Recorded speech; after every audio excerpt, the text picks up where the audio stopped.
Right now, I am controlling my living room bulb from an Android app. This bulb is connected to AWS IoT Core, and every tap you see here is a real-time MQTT message going through the cloud.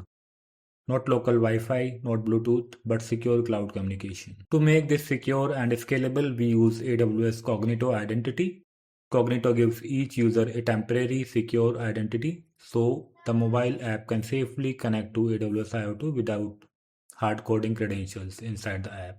If you want to learn industry best practices, understand what's really happening behind the scenes, policies, certificates, identities, and secure app design, I have created a complete course on this. The Udemy link is in the description. It's free for this month and updates are still in progress as I keep adding real world examples.